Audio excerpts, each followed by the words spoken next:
games that have no perfect information games between two players that have nothing to do with chance, like uh, turn-based games like name or chess or go. These are combinatorial games.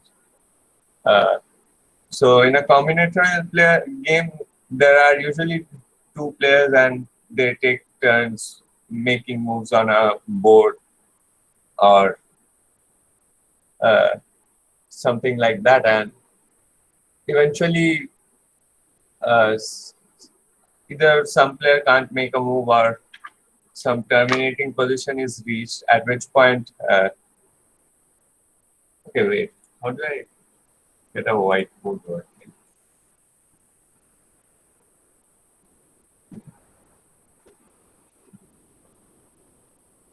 Ah,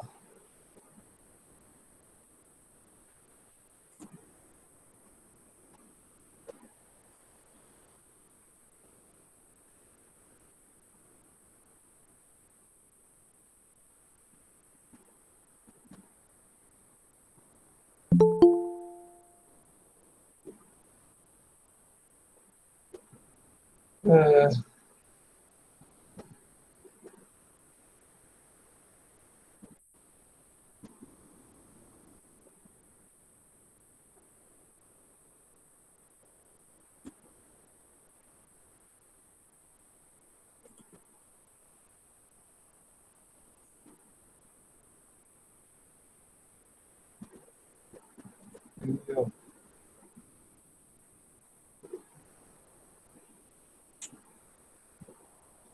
how do I annotate in Google Meets?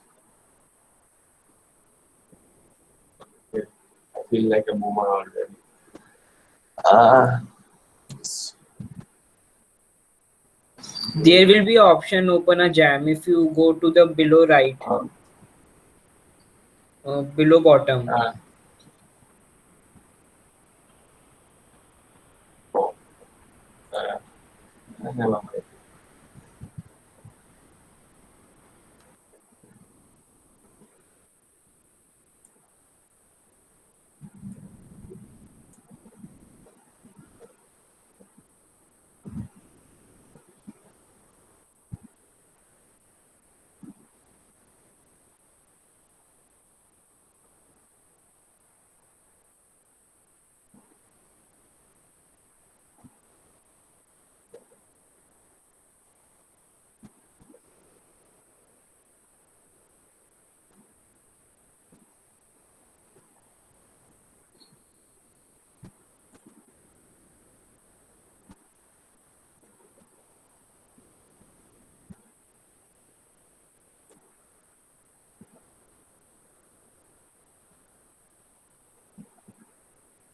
Right.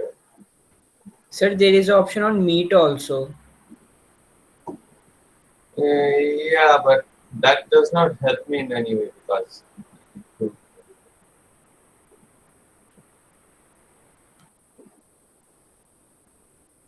it's right over here.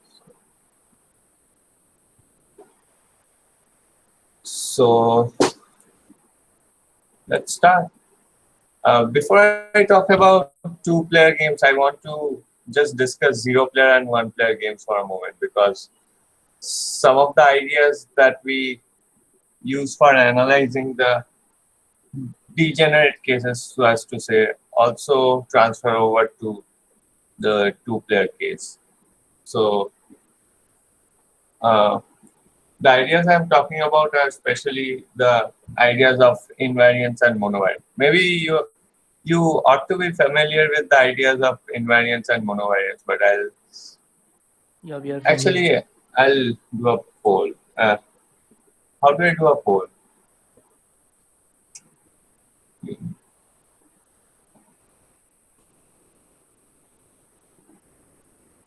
What you said, Paul? I don't Yeah. think it's possible in Meets. Uh, You have to create some sort of But a poll means voting.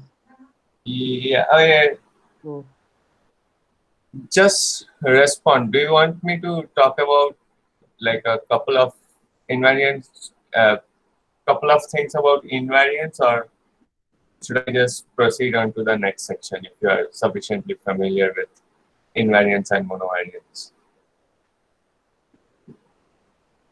Yeah, I think most of you.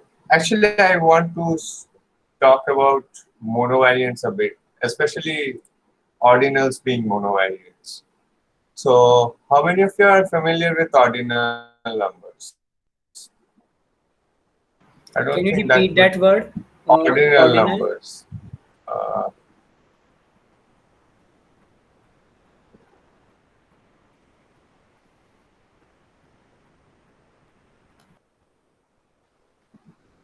this thing.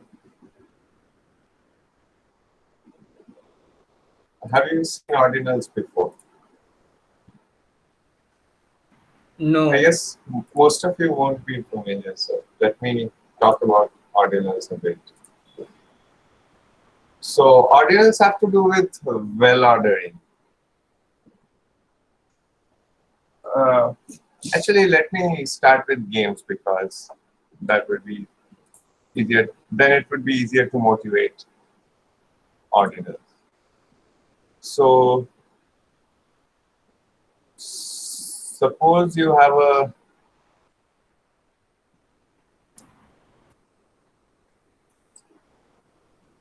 suppose you want to prove the finiteness of some game. The example I have in mind is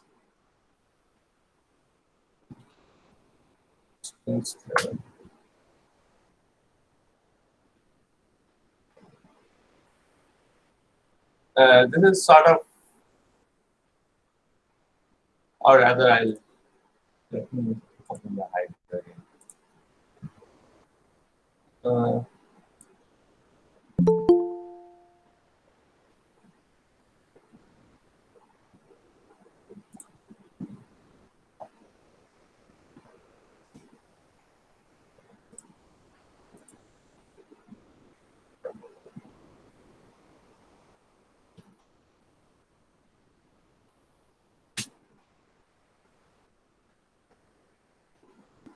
so this is a fairly simple game where you have to What are you kill talking the about?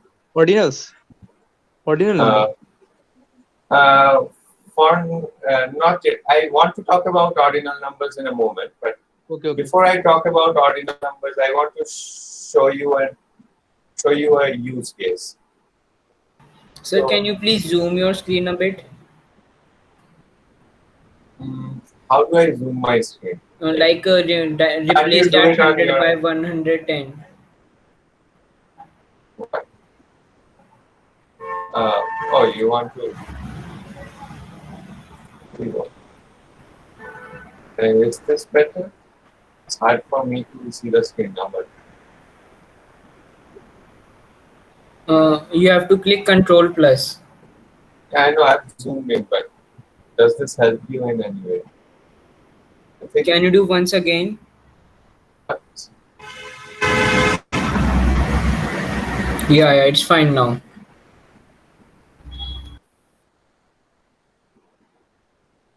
But you aren't able to see the entire thing now. I think what you need to do is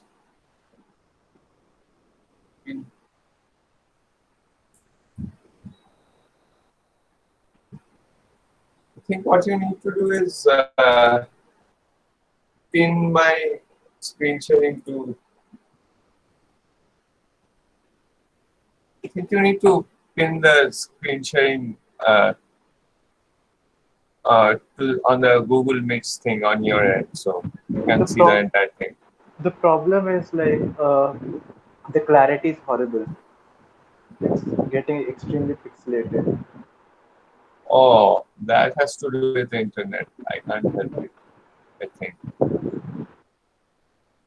Uh, Yeah, rendering. Figure rendering is not smooth.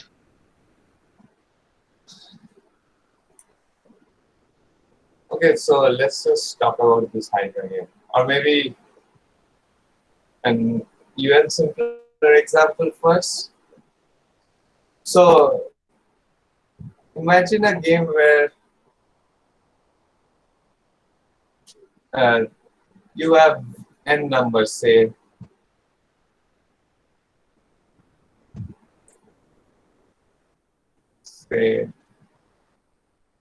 n1, uh,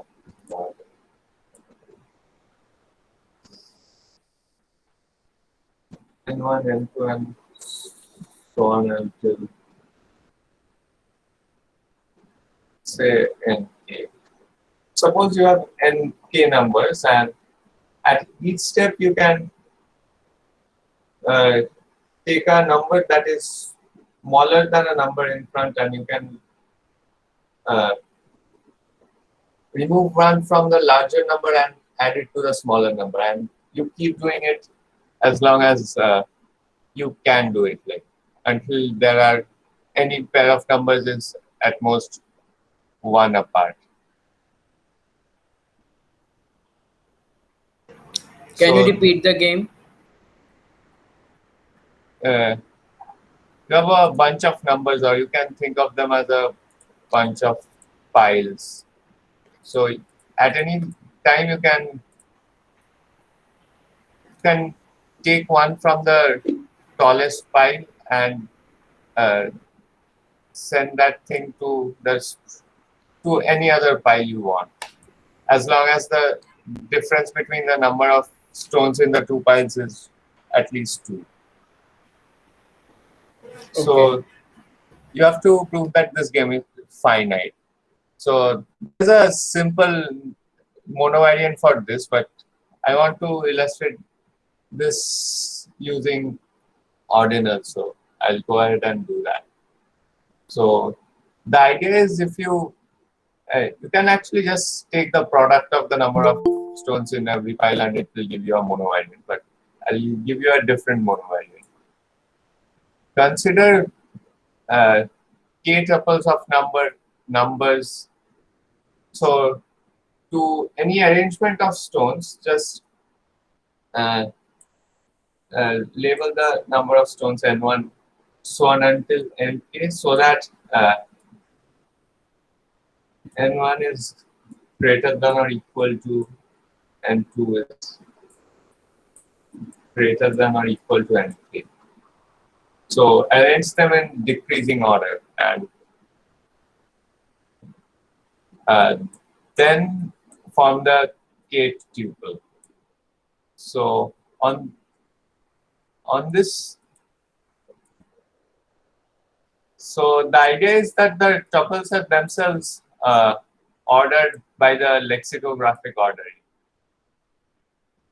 and the main point is that under this lexicographic ordering, the new tuple will always be at least as large as the old tuple, because I mean, actually it's going the other way. So actually, let me just reverse the inequalities. So then what I wanted to say was, What is lexicographic ordering?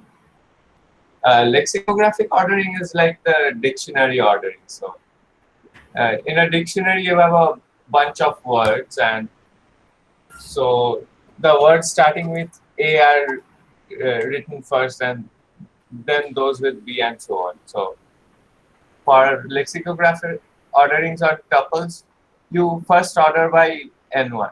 So if suppose you have two things like 2, 1, 3, 7 or something. 2, 1, 3, 7, and you have some other thing like 3, 0, 5, 4. So you look at the first place where the two sequences differ, and the one which is larger is the sequence which is larger in the lexicographic order. So in this case, 3054 is larger in the lexicographic order. But if this 2 was a 3, then we'll consider the next place if the first place is equal.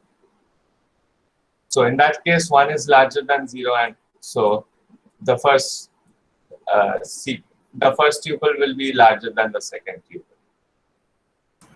Okay, so Okay. that means in a dictionary of numbers, 3137 would be before 3050, 3054, right? It would be after, like, Yeah. After. zero is the smallest thing. So that's how the tuples are ordered. And so the key point is that this is also a monovariant. Like, it's an ordering, and the key thing you need for being a ordering that works for our purposes is being a well ordering. Uh, uh, let's type it. Well ordering. So the idea of a well ordering is that given any, basically you can only go down a finite number of times before you reach the bottom, after which you can't go down any further. So all you need is for the lexicographic ordering, you need to prove that for a lexicographic ordering you can only uh, de decrease the value of the tuple in the lexicographic ordering a finite number of times. That's all you need to show that this game is finite. So the idea is that well-ordered sets have exactly this property. So if you the definition of a well-ordering is that given any subset of a well-ordered set, there has to be a minimum element. Uh, Okay. so now the thing is, if you have a well-ordered set, then you can only uh, decrease your value a finite number of times. Can you see why that is the case? Yeah, because at any point we will reach a lowest point after which we cannot move further. So we can only decrease finite number of times. No, but how do you know you can't just like keep on decreasing slightly and slightly more? So here's the thing. Generally speaking, if you use lexicographic orderings like these, you can't actually prove a bound on how many moves you'll need. You can just prove that it will terminate. And it can actually take arbitrarily many moves if this is all that is guaranteed to you, is that it's decreasing under a lexicographic ordering. But the sum is invariant, so the number of configurations is finite. In this particular case, yes, but what about in general? So suppose this Like was real numbers. suppose this was the only monovariant that we knew about, and this was not the case. So the only thing we know is that the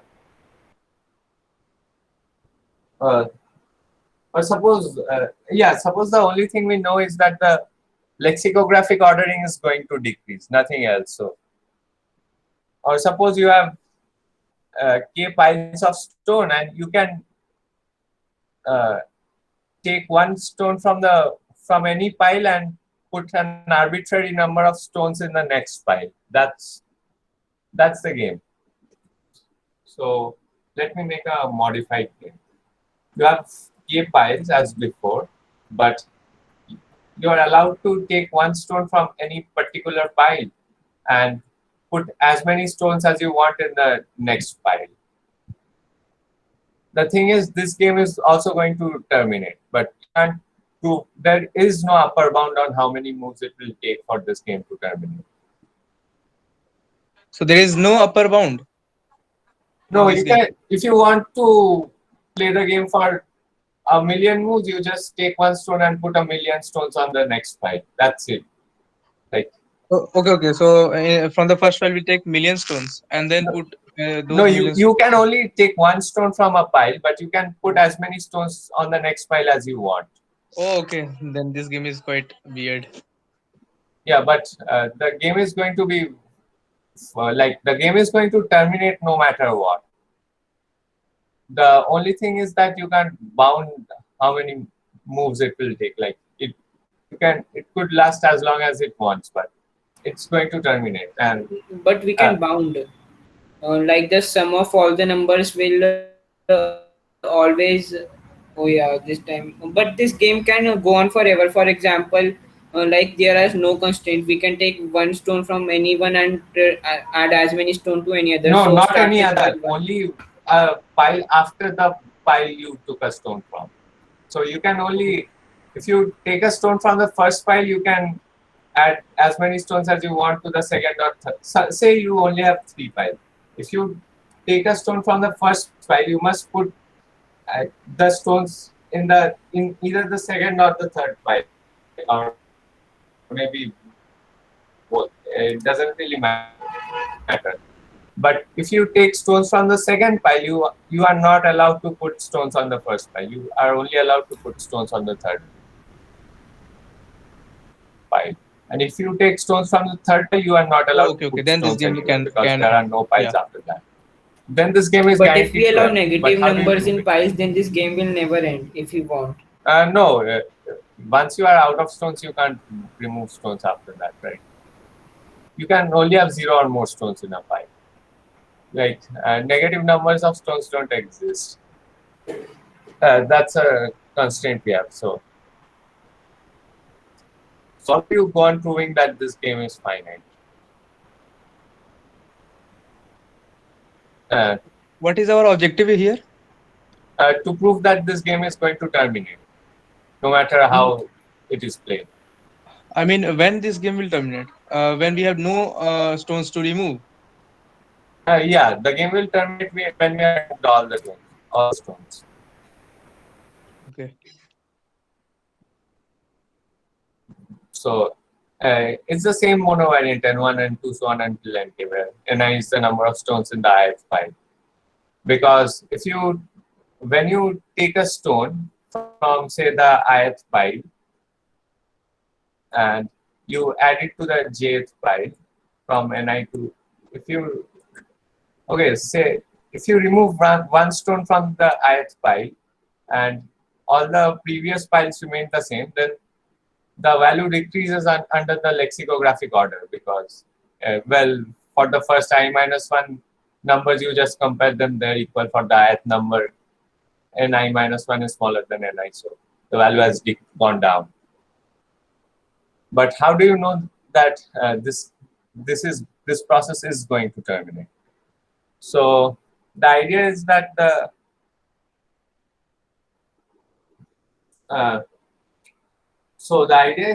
this lexicographic ordering is a well ordering. So it turns out that for well orderings, you can only go down a finite number of times. The reason for that is, suppose you had an infinite sequence going down. Suppose you played this game for infinitely long and you got an infinite sequence. That just keeps going down. But here's the thing: if you consider the entire infinite sequence, then by the well ordering of the lexicographic ordering, that infinite sequence must have a smallest element, which it of course does not have because it's infinite and keeps going down. So that's an obvious contradiction. So it's obvious that well ordered, if you have a well ordering, that you can only go down finitely many times. So the question is, why is the lexicographic ordering a well ordered? I didn't get the proof. Can you repeat once the definition of well ordering? Oh, yeah. So a well-ordered set is like a set where, given any subset of the set, there is a minimal element in that subset. So, for example, the natural numbers are well-ordered because given any subset of the natural numbers, there's a smallest number in that subset. And real numbers in the interval 0, 1 are not well ordered. Yeah, Okay. because there's no smallest real number greater than 0. Or Yeah, the there is integers are suprema, but not a ordering. Okay. And so this is how you get the contradiction. But the question is, how do you know that this lexicographic ordering is a well ordering? The answer to that is basically if you have a well ordering on a set A, I'll prove a very general result actually. And you have a lexicographic ordering uh, on a set B, then the lexicographic ordering on the, I mean, any ordering, not a lexicographic ordering. Then the lexicographic ordering on any well ordering, A and the orderings on A and B are well orderings. Then A cross B is well ordered.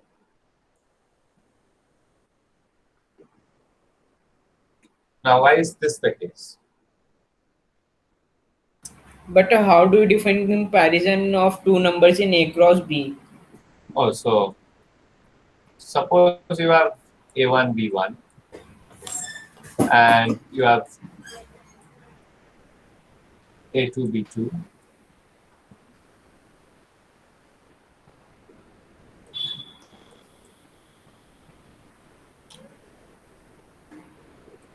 Then if A1 equals A2, then whichever of B1 and B2 is larger in the product ordering. And if A1 is larger, so if A1 is greater than A2, then A1 B1 is greater than A1 A2 B2. If A1 is less than A2, then A1 B1 is less than A1 A2 B2. And if A1 equals A2, then we do the same on B1. If B1 is less than B2, then A1 B1 is smaller. If B2 is smaller, then A2 B2 is smaller. It's just the dictionary ordering on two tuples. So the question is, how do you know that this ordering is a well ordered?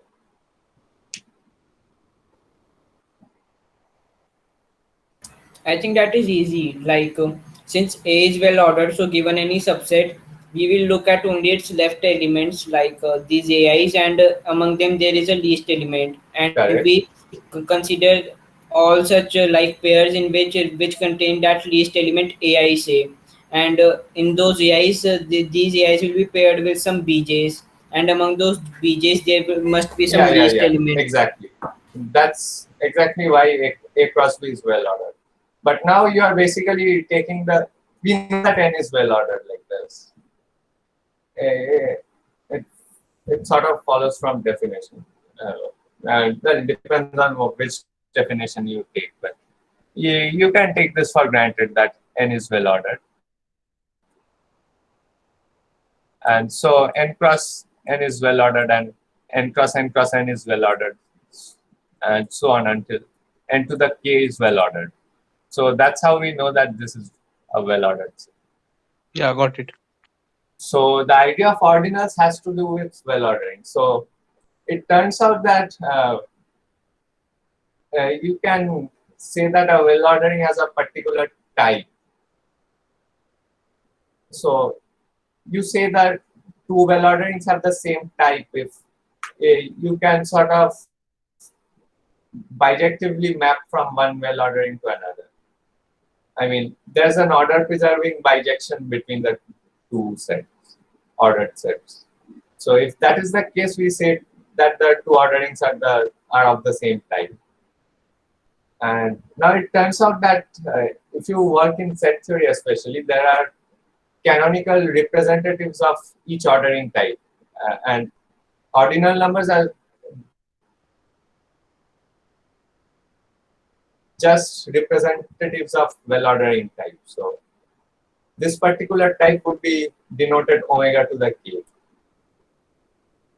where omega is the well ordering type of the natural numbers. Definition if A and B have a bijection.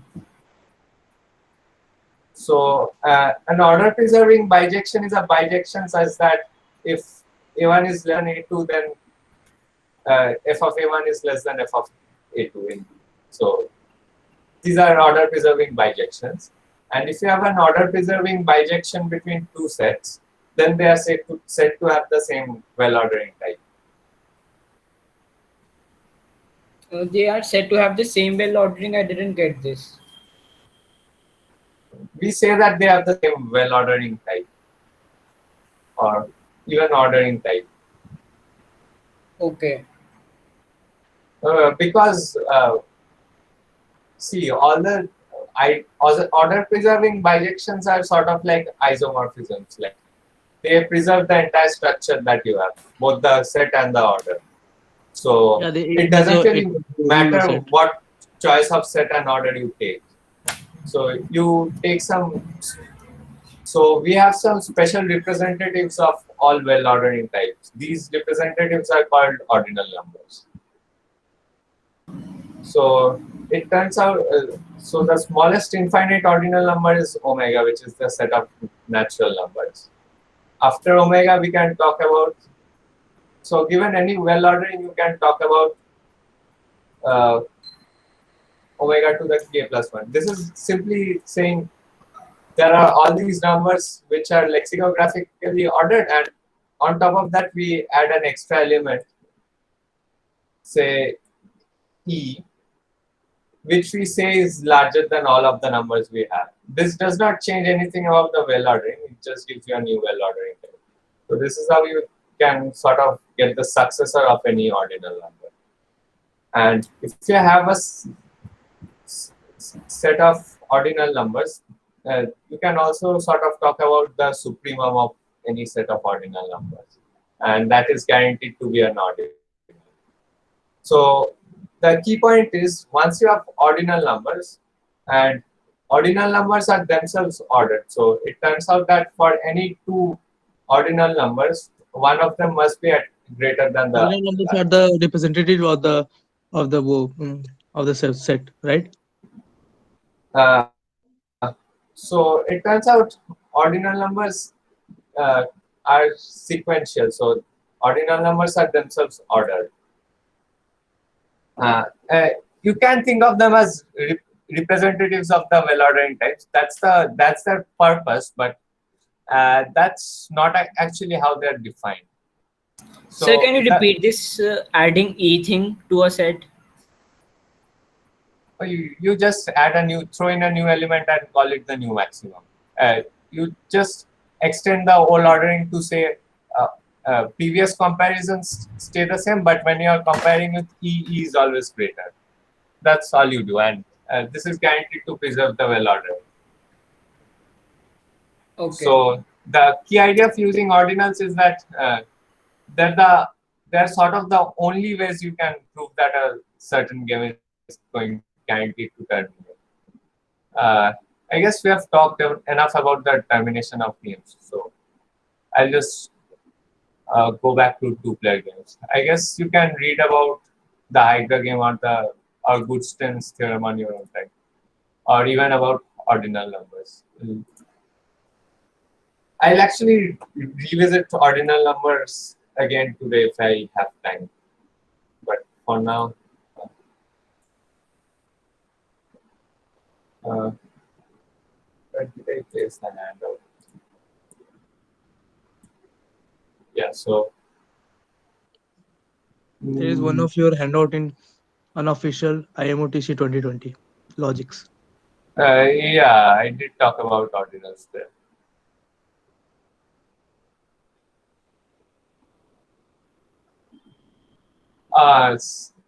So sometimes it might not even be enough to look at like have a monovariant to just prove that a game is infinite. Game is finite. So there's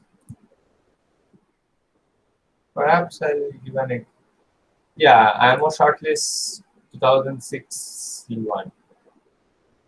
So you can do this problem on your own. IMOSL 2006 C1. So the idea here is that you actually need to explore the structure of the problem before you can conclusively say that it's actually terminating. So sometimes you can just pull out a single number and say, oh, that's why it's terminating. It might not be as easy as that. Like in theory, you could assign ordinals even in this problem, but that's not particularly easy. Let's talk about two-player games now. I guess I'll start with a simple game. Uh,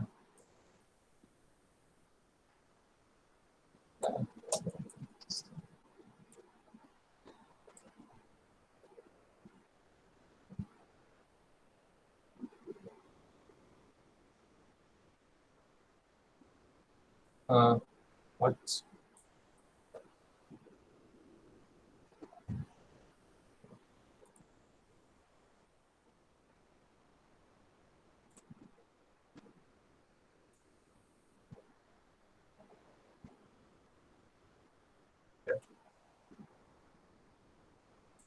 So you might have seen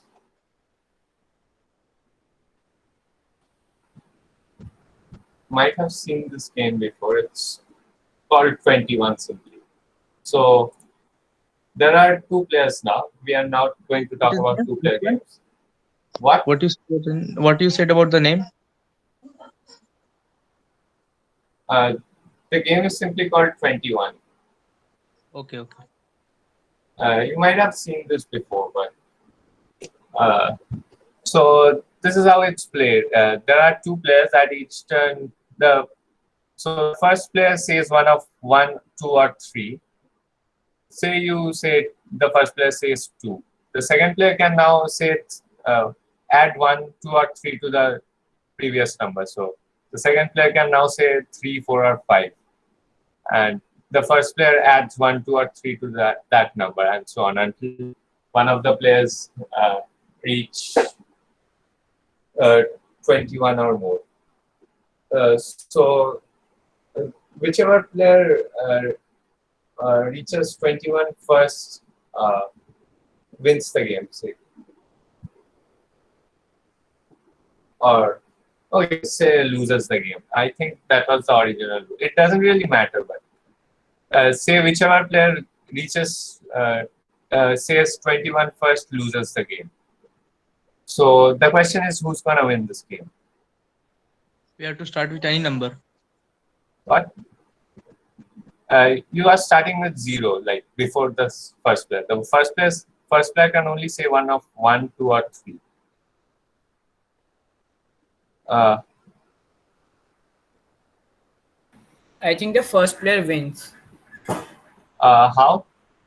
He will say 1, and no matter what his opponent says, he can say 5, and then 9, 13, 17, and eventually 21. And his opponent can never, like, Uh, no, the rules was whoever says 21 loses. oh, But your strategy is correct, yeah. okay, so I misunderstood the game. In that case, the first player will lose, yeah. Yeah, what's the second player gonna do? Like what no matter what the first player does, he will say 4, like he can say 4 and then 8, 12, and so on. Yeah, correct. So Yeah. in this case, the second player wins. So Yeah, because last uh, turn would be of first player. yeah, so in general, for a number n, and say you're allowed to say numbers from 1 to k. Who's gonna win and why? Or how do you pick who's gonna win? This is actually a fairly simple use case, but By analyzing parity, because as in the 21 case. yeah, actually, this game is too simple to illustrate what I want to say. But you can do induction too. But yeah, never mind. Actually, this game is too simple. But Yeah, too simple. This is not actually a game. okay, let me talk about Weighthouse game. Then this is quite a bit more complicated. So there are two piles of stones. Okay, but and at each turn, one player may choose to take as many stones as he wants from either the first pile or the second pile, or the player may take an equal number of stones from both piles. So suppose you have 5 stones in the first pile and 6 stones in the second pile. Then the player may take 4 stones from the first pile and go to the position 2 6, or take 1 stone from the second pile and go to the position 5 5. Or he could take What is this three. position? Huh? What is this? So What is these positions 2 6 and 5 5? oh, the number of stones in the first pile and the number of stones in the second pile. So position is just a pair of numbers, right? Because you just have 2 piles. What does this represent? Yeah, the number of stones in the 2 piles. Like this is there are 2 stones in the first piles and 6 in the second.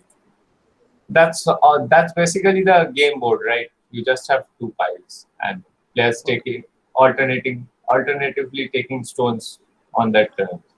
So the Okay. first We have 5 6, and then we remove 3 from the first, so we get 2 6, right? the player could choose to remove 3 from the first. The player could Yeah, choose okay, to okay. remove 1 from the second. The player Yeah, could that's choose fine. choose to Yeah. remove 4 from both. So you could get to 1 2 in that case.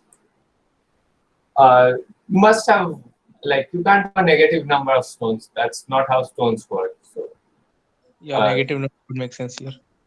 yeah, so whoever takes the last stone wins. So if you have, say, if you had 5 5, then the second player could take all 5 stones from both piles and go to 0 0. Whichever player reaches 0 0 wins. Okay, so now how do you figure out who the winners are? So this is fairly difficult. Like, this is not a particularly Yeah, there are chances for easy. both the players to win. Yeah, so so suppose you have a starting position MN. Who is who is going to win from this position? You start at MN. Who's gonna win at MN?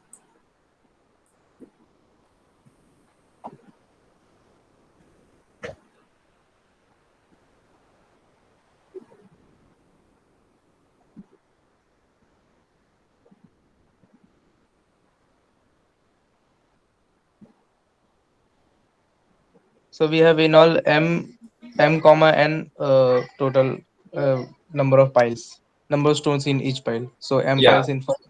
Okay.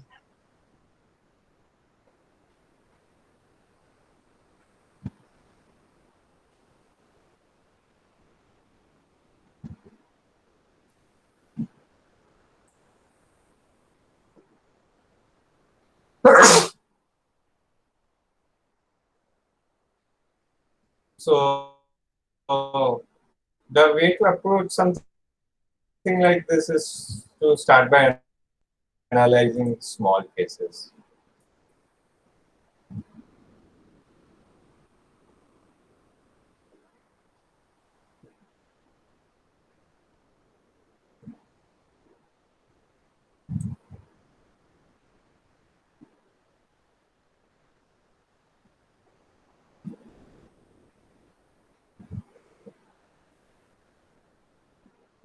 So uh,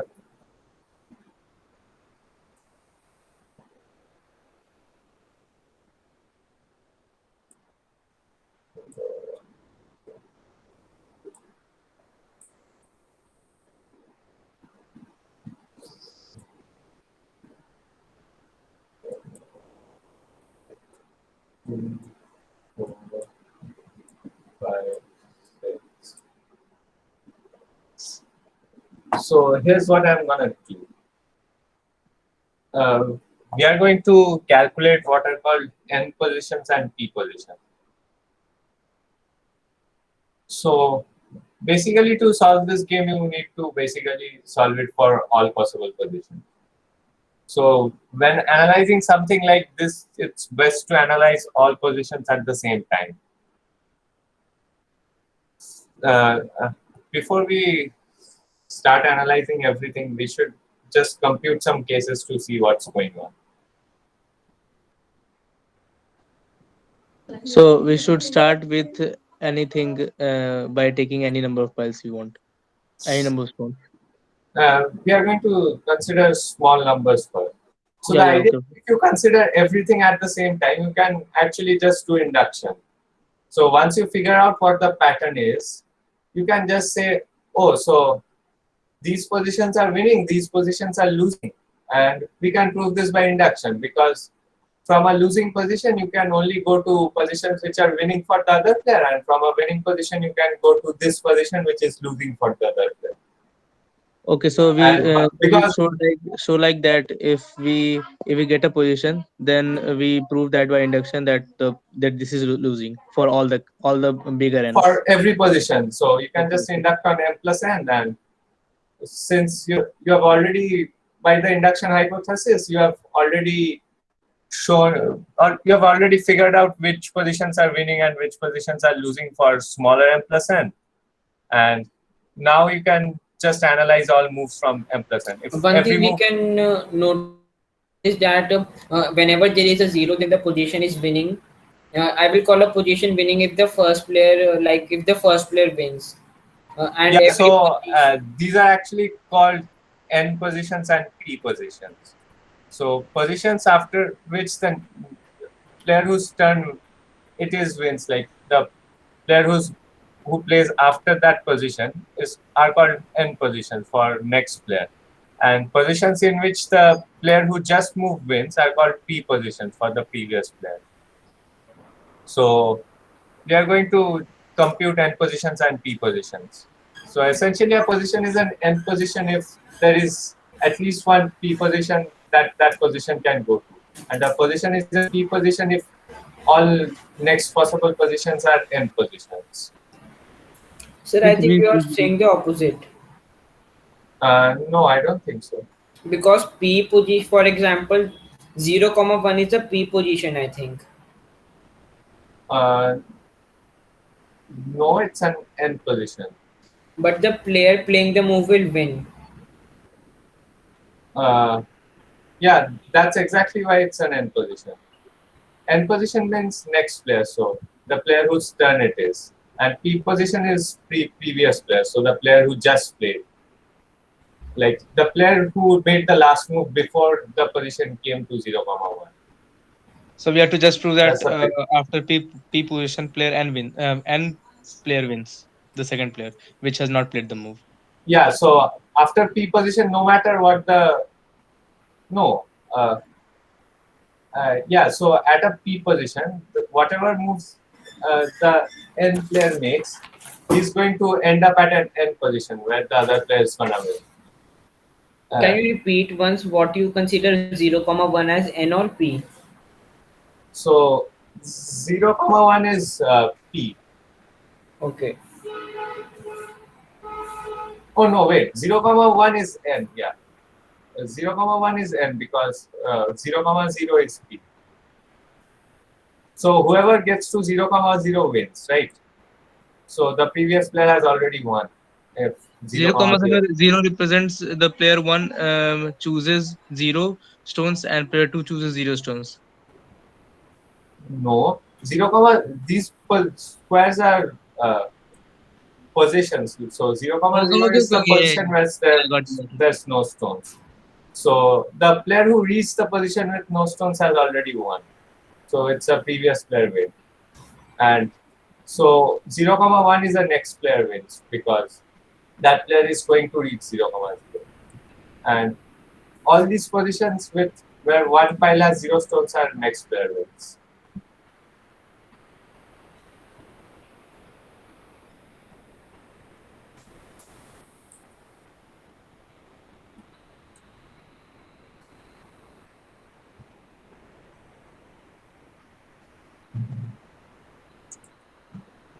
Uh, and all the all the points on the diagonal are also next player wins because the player can reach 0, 0 along the diagonal. So in this board, you basically you can move along a file, along a row, a column, or a diagonal. And but 1, comma 2 is uh, P because from this position you can't actually reach any other P position. So no matter what the player at 1 comma 2 does, he's going to reach an end position, after which the other player can actually reach 0 comma 0 and win.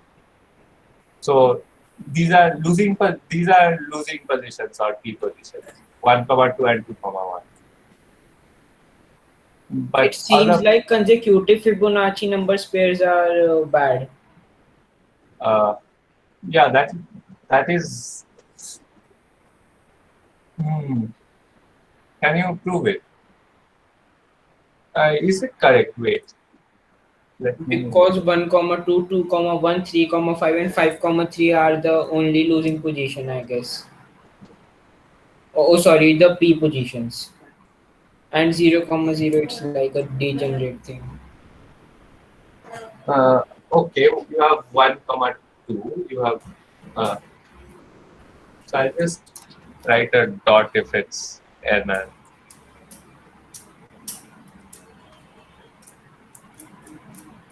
It's the dot.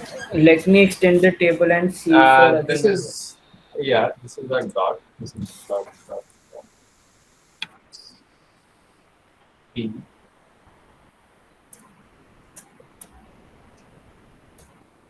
This is also P. So, dot, dot, dot, dot, dot, dot,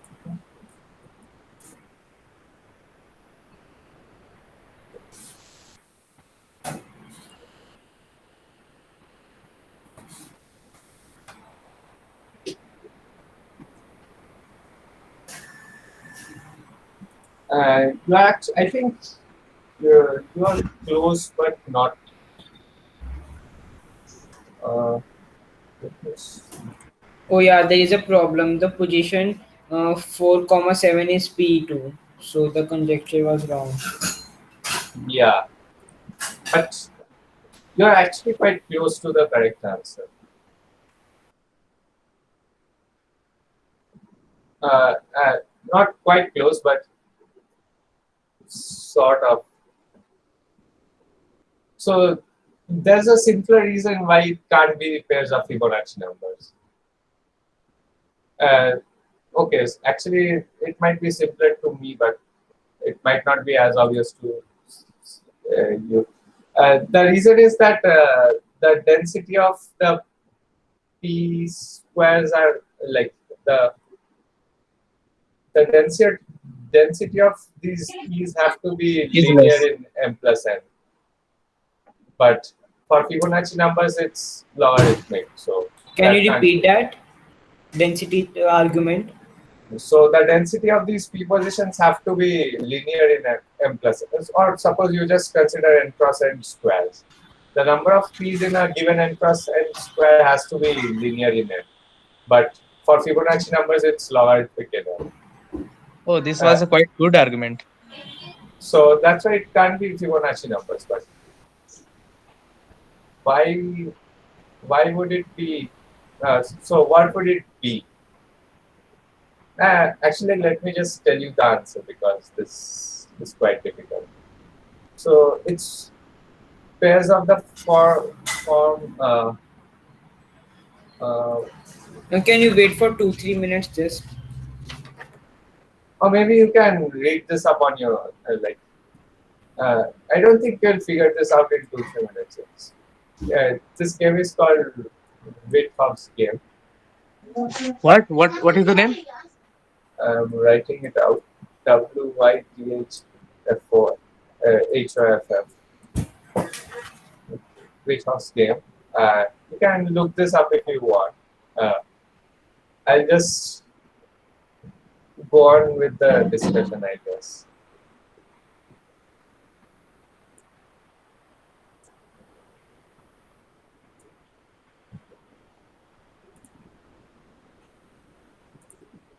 Okay, sir.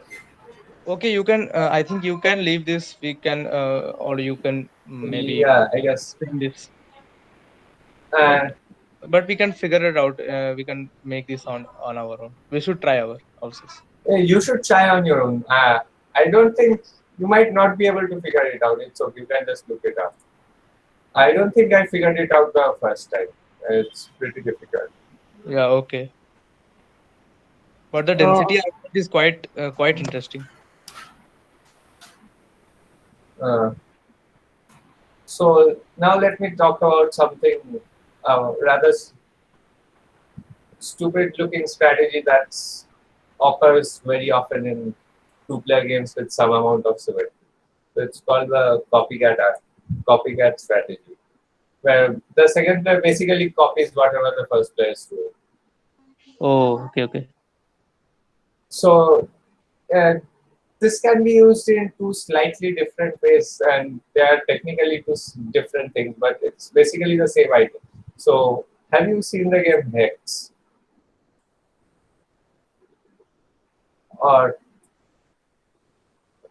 or if you haven't seen Hex, don't actually worry about it.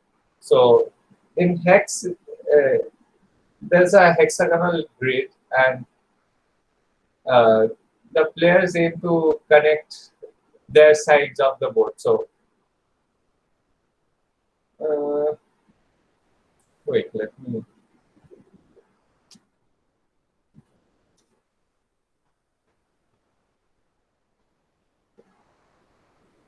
let me just open the Wikipedia page. So this is what a hex grid looks like. Can you see my screen? Yeah, perfectly. Yeah, so this is what a hex game looks like. You just have to connect your sides. So if you have blue, you have to connect the blue side. If you're red, you have to connect the red side. You can take it for granted that the game is never going to end in a draw. Some player is guaranteed to win. Can you prove that the first player has a winning strategy? You won't be able to find a winning strategy, but you can prove that the first player has but a winning. what is the game? Like, can you repeat it? So there's this hexagonal grid. Uh, can you see the grid? Yeah, yeah. Yeah. So the blue player has two blue sides and the red player has two red sides. The objective of the game is to connect the two. So the objective of the blue player is to connect his two sides, and the objective of the red player is to connect the two red sides. Each player may put one chip down of his color at any of the hexes every turn. So blue puts a hex, red puts a hex, and so on until one of the two players form, form a connection between the two sides. So they The can put player at who any place. Yeah, they can put it at any place. the player who reaches his other side faster wins. Yeah, correct. Okay. So how do you prove that? Who's gonna win this game? Oh yeah, by copycat strategy, you're right. We can prove that the blue player will win. Yeah, Yeah, the who which starts first. yeah. I mean, blue starts first. Let's just say. So how do you prove that blue wins? Assume on the country that red has a winning strategy, and you Yeah, said that there is no tie. So we are assuming that, and then player will just place first move at random, and will copy whatever red. yeah. That is correct. You need to show that putting an extra hex does not hurt you, which is Yeah. fairly obvious.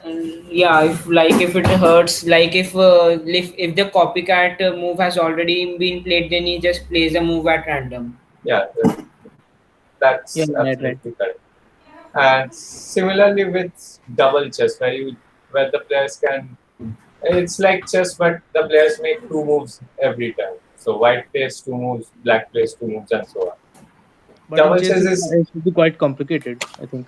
yeah, but it's obviously a win for white or a draw because white can just I copy mean, black in strategy, normal, black other strategy yeah, in double by the chess, same. the situation would be difficult, would be different. But in single chess, in single player chess, where normal chess, we have asymmetrical variations and all like that. Yeah, Which but is useful. for single chess, it's not the case that you can copy blacks. So yeah, in single chess, we haven't been able to prove that it's not a win for black. So there's no Yeah, non-trivial way of doing it. that would be But insanely complicated to analyze all those yeah, positions. that would probably take like 10 to the power something positions to analyze. But For double chess, you can just move your knight out and back if it's a and copy black's moves if you want. Like if black had a winning strategy, then white could copy it by playing knight f3, knight g1 on the first move. So double, In that double move chess also we have the objective is to win the game. That is to checkmate the king, right? yeah, Okay. but it can't be a loss for white because of the copycat strategy. Yeah, that is fine. Yeah, so let's now talk about nim, which is sort of the main thing I want to talk about. So And nim can is you also recommend some source for these topics and so like I'll where give we you can find challenging problems? I'll share my um, lecture notes for this lecture after the lecture. It Okay. contains problems. Like I have a handout, but I won't share it yet. Like I'll share it after the lecture. Yeah. Okay. Uh, Okay. so nim is also played with a bunch of piles of stone. You have a lot of piles of stone, and it's you can any player can take as many stones as he or she wants from any given any pile. Like you choose a pile and take as many stones as you want from that pile. And you, the two players take turns doing this until uh, there are no more stones. The player who takes the last stone wins, similar to Wittov's game. The other form is called the misery form, which we are not going to study today. So let me open. I think this has to do something with base 2 expansion. Yeah, like did you know that or did you just guess it? I think you knew that, right? Yeah, I knew that. I read something like that in mathematical circles. Yeah, that is correct. But okay, so how do you figure out who the winner is? Or how would you go about figuring out who the winner is? Suppose you don't know that it's got to do with the base two expansions. Like you haven't seen this game before. How would you go about figuring how to play this game or who the winner is? So the key thing you want to notice about name is that you can sort of add two names of name. So if you have one bunch of piles and if you have another bunch of piles, you can just add the two games, like play the game on all the piles instead of just these piles or these piles.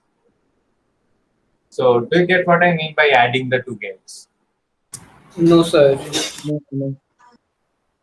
So suppose you have one bunch of piles, like this one has n1 stones, the second one has n2 stones, and so on until nk stones. How And many there's piles are there? 4 piles or n? uh, suppose you have k piles, Okay. and on the in the first game, and l piles on the second game. Okay. Yeah. Okay. In that case, you can just play the game on k plus l piles, where the first k piles have the sizes of the as in the first game. So they have the sizes n1 so on until nk, and the next l piles have the sizes m1 so on until ml. So you can play the game on all the piles. That is what we define to be the sum of the two games. Is that fine? Yeah. Yeah. So, So you take both the piles and play the game. It's basically so done. now once you have defined the sum of two named games, you can think of any game of name as just a sum of k games of name on single pile. So you can think of this as a game on this pile plus a game on the second pile plus a game on the third pile and so on. But sir, the problem is that suppose we remove something from the first file, then the opponent can remove something from the second file. He's Yeah, not sure, sure. sure. That's how we define the combined game. So Yeah. In combining in piles are not distinguished. no, the piles are distinct. It's fine. Like But we you can, but we have the remove one stone freedom. from any pile you want. So Okay, you okay. can make a move in either the left game or the right game when adding two games.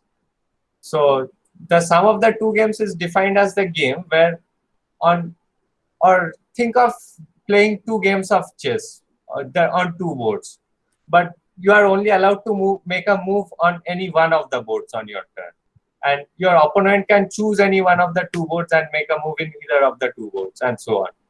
So that would be the sum of two chess games. That's the sum of two NIM games is similar. So Some of two at games is different from the simultaneous exhibition games like. yeah, that's very different because you can only make a move on one of the two boards. So you have to think carefully and choose which board to make a move on. In Yeah, NIM, yeah. so in NIM, when you are adding two NIM games, you must choose which game to make a move on. So when you are adding K NIM games like K piles, you basically recover the game of NIM. But now comes a key idea. If you have first, let me define the equivalence of two games. So two games of NIM are defined to be equivalent if no matter which game you add to the two games, uh, the new games are guaranteed to be equivalent. Basically, two games are defined to be equivalent if there's a copycat strategy between the two games. Do you So understand? with that copycat strategy, the first player starts the game wins. Uh, mm, so not really. In this case, the second player wins because Oh. suppose, okay, let me talk about the simplest case. Suppose you have two games on K piles. The second player is guaranteed to win. Can you see why? You have two piles of size K, the same size. Then the second player is guaranteed to win. Oh yeah, he will just do the same thing what first Yeah, player yeah. does on one pile. The first player does the thing, and the second player repeats that, the copycat. Yeah, exactly. So Because the we second, say if the that first this player game is started, the second player we end. Yeah, okay, okay. actually equivalent to zero, the null game. These two games are basically the same because no matter which game you add to this first game, if you add any game to this first game, it will not change the outcome of the game. So if you have a game G and if you add the first game to the game G, the outcome of the game actually won't change. Can you see why? Because suppose G is a first player win, then the first player is going to keep on playing on G, and if the second player decides to make a move on the other game, the first player will, in that case, make a move on the other game. Similarly, if whoever it is winning on G will actually do the copycat strategy on the first game and play on G normally on the second on this game. So that player will play on G normally under normal circumstances. But if his opponent makes a move on the zero game, then he's going to just copy him on the zero game. Do you see what I'm saying? Yeah. So if you add this game to G, it does not change the situation in G or change the outcome of G. So these games which basically when added to anything don't change their outcome are defined as equivalent to the zero game. Okay. So if you add anything to the zero game, it does not change anything. Now, here's the key claim. No matter given any two piles of stones M and N,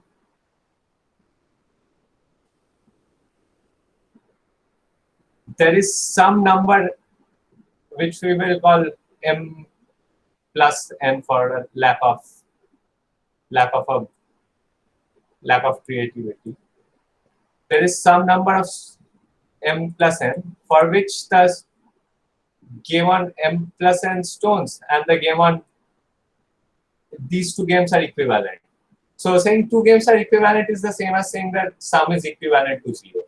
So we claim that there's some value m plus n such that the game played on these three piles is actually equivalent to 0. Which three piles? Like the pile with m plus n stones and the piles with m n. This is not the normal plus. I'll tell you what that is like. This is some number we get from m and n. We sort of choose these numbers so as to make these two games equivalent. Do you get what I'm saying? I didn't get. I Okay, so also. let me give you a simple example. Suppose you have this game on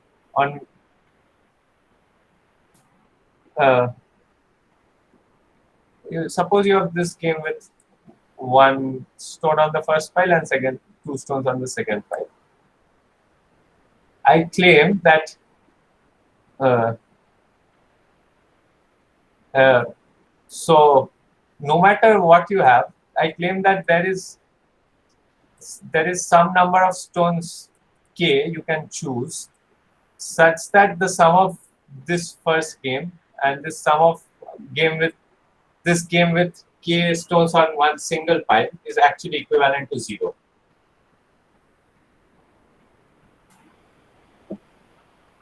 A game is equivalent to 0 if and only if it's a second player game. That's actually something we need to prove. So a game is equivalent to 0 if it's a second player. Second player win, then it's a copycat strategy. That's why it is. That's why it is equivalent. Right? No, there is not. It's technically not a copycat strategy, but Okay. I mean, yeah, you could say it's a copycat strategy. It's basically, if it's a second player win, then yeah, basically the same argument works. So you just Yeah. play the second player winning strategy on that play. So this was my claim that there's some value k for which the sum of the first game and k is actually equivalent to 0. How many stones are there in the first pile? The first pile has one stone and the second pile has two stones.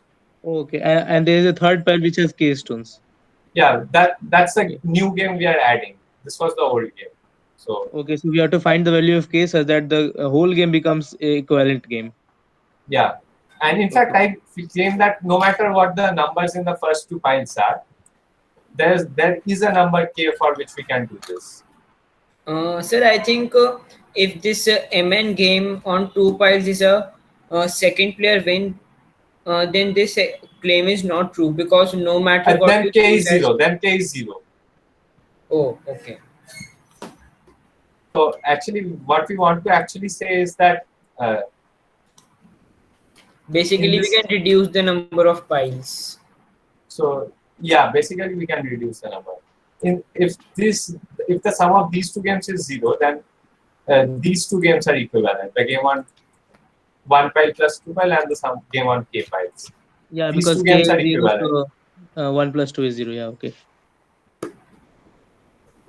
So I think we should assume on the contrary that this is first player win for all k. no, you can sort of explicitly figure out what k is. It's We can not do even. that, or we cannot. No, if you know m and n, you can actually calculate k. Yeah, M and V. Yeah, okay. But we don't know you. Then we have to analyze cases, I think. You have to analyze cases. So I'll give you a hint. Look at powers of 2. So I'll give you a hint. Consider for this 1 and 2 game, the value of k is actually 3. Can you prove this? Can you prove that the 1, 2, 3 game is a second player game? Or how would you prove that the... So you have to prove this inductively, right? Induct on m plus n. Can you tell the value of k for 2, 3? 2, 3, 1. Because 1, 2 it's 3, right? For 2, 3 it's 1. And say 1, 4? 5. Okay, so there is some pattern. Oh, it seems like the answer is m plus n. M plus n. No. It's not a, it could be like for 4 and 1 it's m plus n, but it's not in general. Like for 6 and 3 it would be 7. Sorry, 5. For 6 and 3 it would be 5.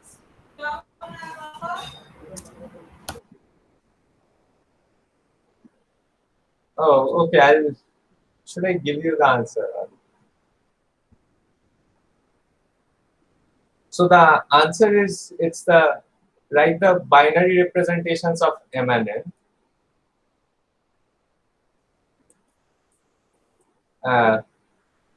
So the say you have 23 and 34, and you want to figure out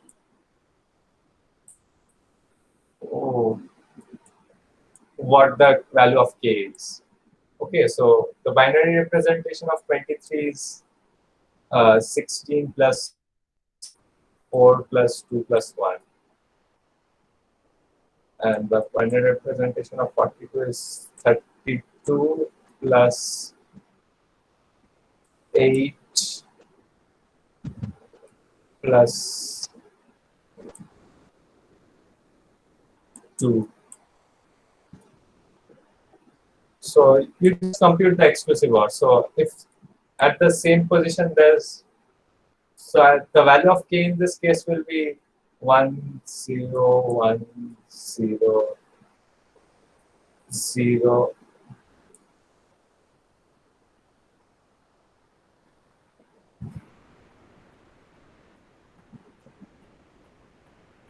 Oh, wait, I messed up. I think the places are written in such a way that it is. Yeah, I messed up. Never mind. This is 30, 16, 8, 4, 2. Yeah. And this 0 shouldn't be here. So 1 And 0. there should be a 32, I think. Yeah, this is actually a 32. 32, 16, 8, 4, no 2, but 1. So this is 61 actually. So you are computing the exclusive OR of their binary representations. So how do you prove this? Or But what was the motivation of this construction? oh, okay. So the motivation of this Yeah, has yeah, to yeah. do with uh, considering powers of 2s. So things sort of change every time you reach a new power of. So suppose one of the piles has a size that is a power of 2. Say this pile has 8 stones. Then no matter what, and suppose this is the larger pile, okay? So this has some n less than 8 stones. Then basically what you'll figure out is that k is this is exactly equal to n plus 8.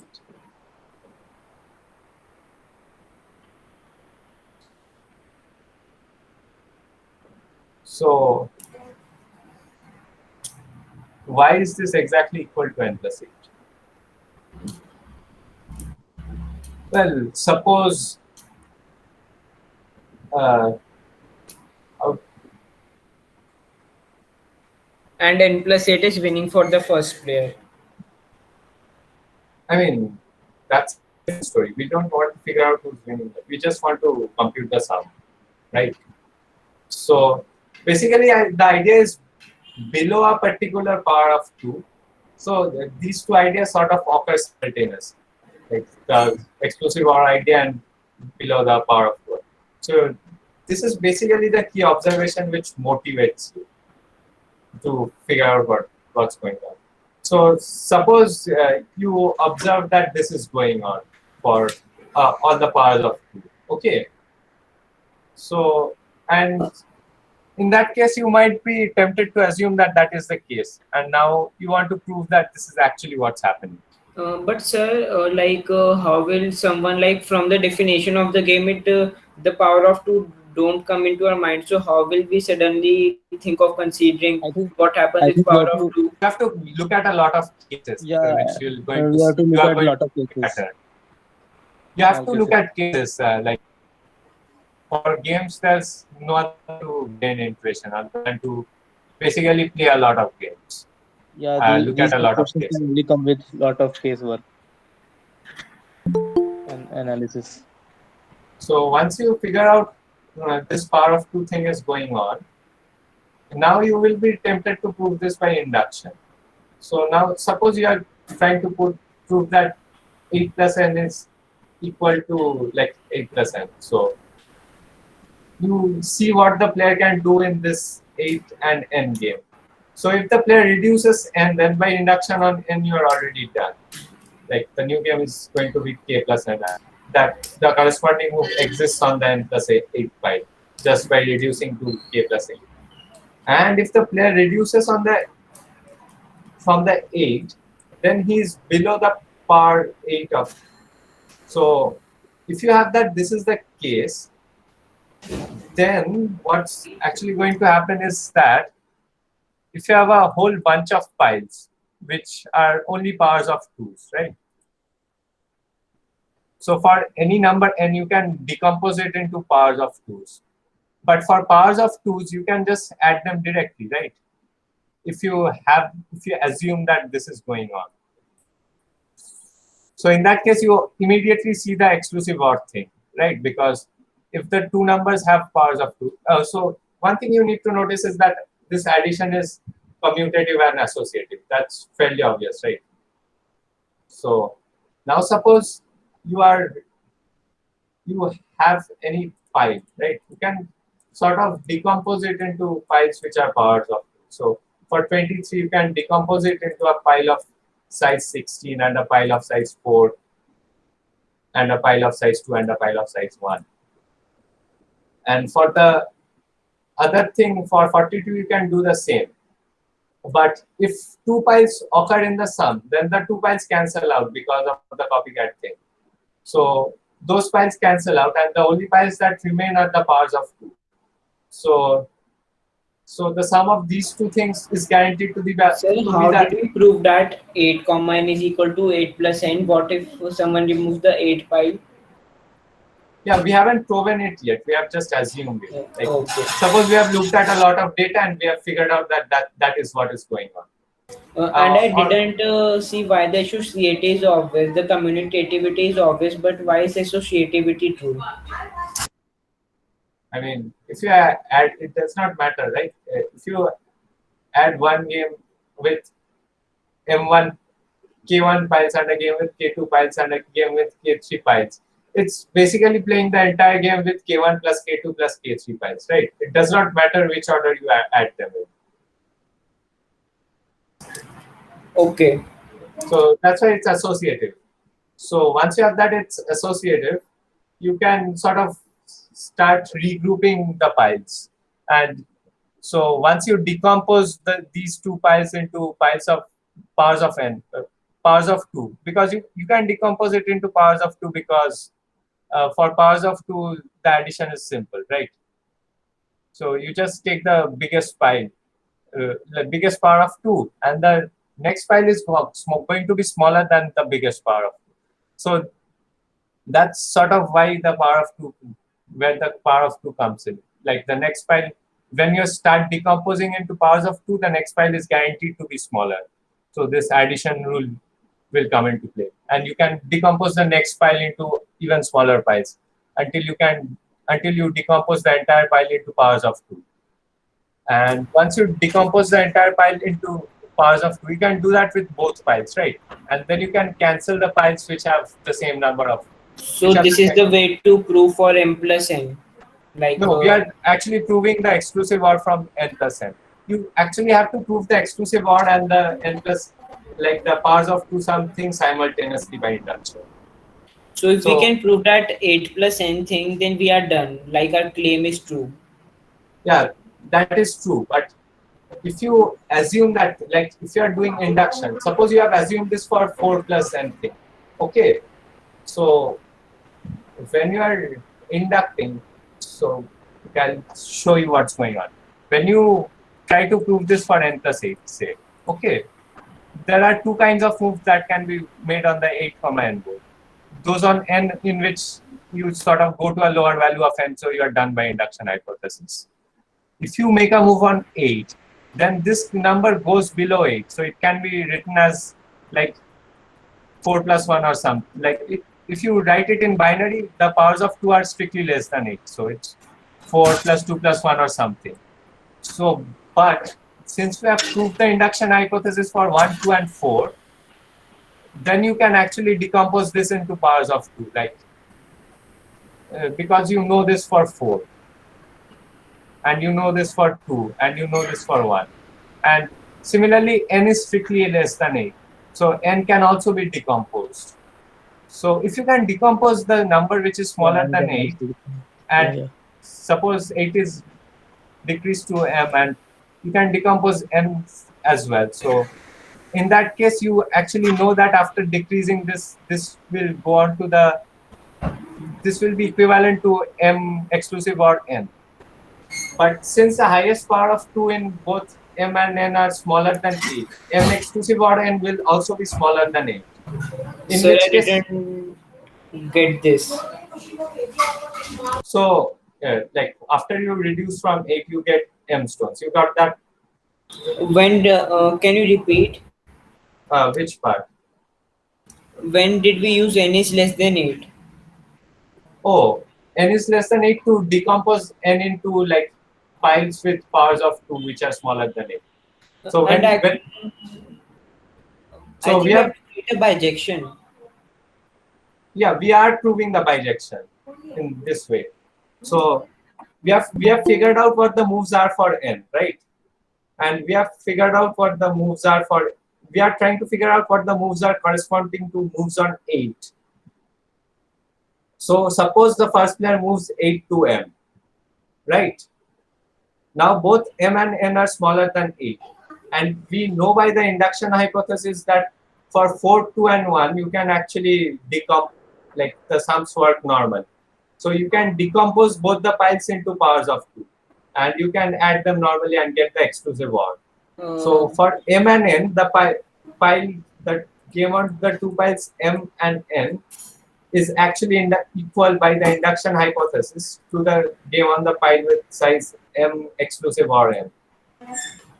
But the thing is that suppose n was 5 and from 8 you move to 3, then 3 is 2 plus 1, but 5 is 4 plus 1 and 4 is greater than 2.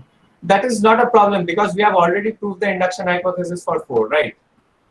Yeah, so the numbers which are smaller than 4 are already So pinned down. no. Actually, this time we are actually applying the induction hypothesis on n instead of m. And like Okay. it does not matter. You can apply on whichever one is larger. So the key thing is that you can decompose and sort of add. So the exclusive OR formula follows from the fact that you can decompose. Yeah. So once you have the exclusive OR, the other thing to notice is that the exclusive OR will also be strictly less than 8. Because there's no power that's 8, right? This is only like there can be only be a 1 in the 4th place or not, and a 2's place and a 1's place. So it can be at most 7. But n plus 8 is greater than 7. So you can pull this down to whatever m plus 8, m XOR. But then I can repeat this proof for powers of 3 also. No, you can't.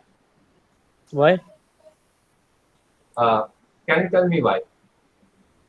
What's going to go wrong if you try to prove this for powers of 3?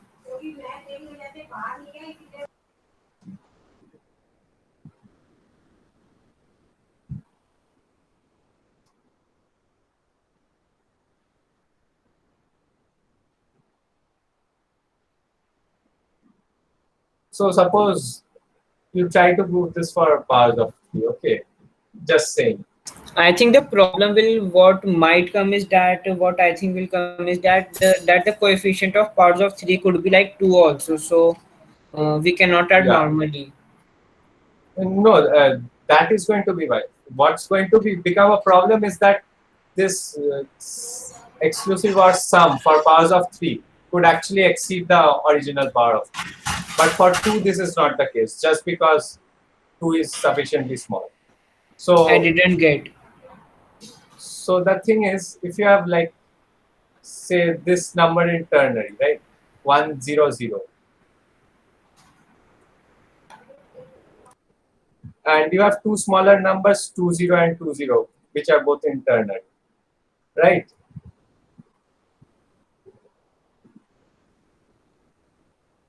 Yeah.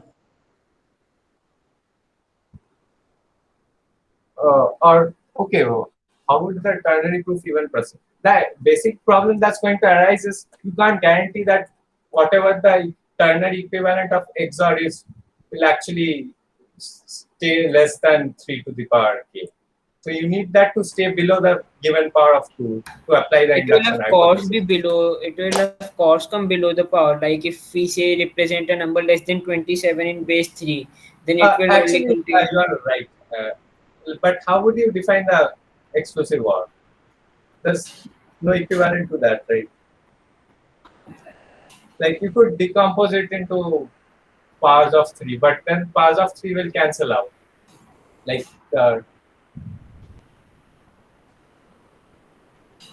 So do you know a source where I can study this game of NIM in more detail? just go to the Wikipedia page. This is guaranteed to be there. Also, I've written out the complete analysis on my handout thing. Okay, Okay. that's helpful. So for powers of 2, you can see what's going on. And this is going to be a bijection bit because there are n plus 8 moves possible on the left hand side. And But every move leads to a different move here on the right what hand side. is the difference between power of 2 and power of 3? That is actually a okay. So let me think for a moment. Uh, like the basic difference is that the power of 3 is not the case. So the basic difference is that this lemma is never going to hold. Uh, oh, actually, the main difference is that the base case does not hold. Base case would be 1, right? Like, 1 if plus I'm 1 is 0, right? Yeah, yeah, yeah. 1 plus 1 is 0, huh? Because they are uh, equivalent. no, 1 plus 1, like 2 ki power 0 and 3 ki power 0 are same, so it must work. Otherwise, 2 is wrong. Oh, you mean no? But for how are you defining the exclusive or for 3, right? So if you define 1 plus 1 to be 0, say for 3, and how do you define? You must define 2 plus 1 to be 0, 2 plus 1 to be 3, right? Because that's what is going on. No, 2 is not a power of 3. Like, we will not define. No, like you have to deal with 2 plus 1 in some way or the other, right? Okay, so consider these two piles, 2 and 1. So if you apply the induction hypothesis, you can't just decompose 2 into 1 plus 1, which you can do with powers of 2. You can't decompose 2 into 1 plus 1 in powers of 2. So Why? you must define 2 plus 1 because 2 can't be decomposed. Why can't we write 2 equal to, like, why can't we decompose 2 in 1 and 1? Because 1 plus 1 is 0. Oh, okay. Now got the main 1 plus 1 are difference. equivalent. That's why they are 0. So this problem will come with any power, any other. No, you have to use powers of 2. Yeah, so for any other power, you have to compute 2 plus 1, right? But for powers of 2, 2 plus 1 is like 2 is a separate thing. So 2 is a new power, you have 2 plus 1 is 3. That for powers of 2, because 2 is a power of 2, but 2 is not a power of anything else. Like if you try to do it with 5, then you can't decompose 2. But in 2, you won't even try to decompose 2.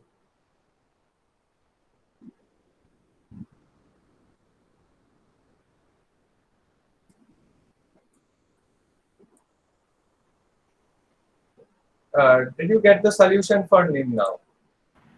Yeah, power of two we get, but for three I have to revise, I think. Yeah, I got the outline. so once you have the power of two, you have the exclusive odds as well. And once you have the exclusive odds done, right? So, so to find a winner, you simply take the exclusive odds on the piles. So you get a single equivalent pile. If the single equivalent pile is zero, it's a win for the second player. If it's one, it's win for the, like if it's non-zero, it's a win for the first player. Sir, actually, I have a slide out in the power of two proof. In this power of two proof, like we didn't create a bijection. We were just like canceling these 4 and 8 and all these stuff. Yeah. So once you have this m and n, you get m XOR n, right? And you can go from n plus 8 to m XOR n because m XOR n is smaller than 8 and the smaller than n plus 8. And if you play on n, if you go from n to k, you can play from n plus 8 to k plus 8. And the key point is that all these moves lead to different positions. So for m XOR n, positions after which arise from moving down on 8, those positions are strictly less than 8. And the positions which arise from moving down on n are 8 or larger. And no two positions are actually equal because if two positions are, so when you move down on 8, two different numbers can't have the same XOR because XOR has some cancellation properties. Like XOR is sort of a group operation, so it has some cancellation properties. So So is this 8 plus n? So you have n plus 8 moves on the left hand side. So you must have, and you have exact, each of them correspond to a different move, and you have strictly n plus 8 moves on the right hand side. So it follows that it's a bijection. I didn't get it. Can you repeat once? Maybe by example. Say 4 and 3. I mean, for 4 and 3, you have 7 possible moves on the left hand side, right? You can go from 3 to 2, 3 to 1, 3 to 0, 4 to 3, 4 to 2, 4 to 1, 4 to 0. And on the right hand side, you have 7 moves, like from 7 to 6, 7 to 5, 7 to 4, 7 to 3, 7 to 2, 7 to 1, 7 to 0. And I claim that none of the moves none of the corresponding moves are equivalent for the left hand side. So if you reduce the 3 to 2, 1 or 0, the corresponding value which the 7 takes will be 4 or greater. Because if you go from 3 to 0, the value will be 4. Or from 3 to 1, the value will be 5 because of the induction thing. And if you go from 4 to something less than 4, like 3, 2 or 1, then the value will be the exclusive odd of the two things less than 4. And the exclusive odd of two things less than 4 is guaranteed to be less than 4. So can you repeat this exclusive odd thing? Exclusive odd is just that thing, like how I expanded 23 and 42 and dealt with, like if there are two ones in the same position, then the exclusive order is 0. If there's exactly one. In the same position, then we have exclusive order. Okay. So, like you see how I computed the exclusive of 42 and 23, right? That's generally what's going on. Yeah, I think we should wrap up now. And can you share the PDF after the class? Yeah, I'll share it right now. I'll share it on the Discord. I guess we can end the meeting now. Yeah, Okay. thanks for the class, sir. Thanks a lot. Thanks a lot. These games analysis was quite interesting.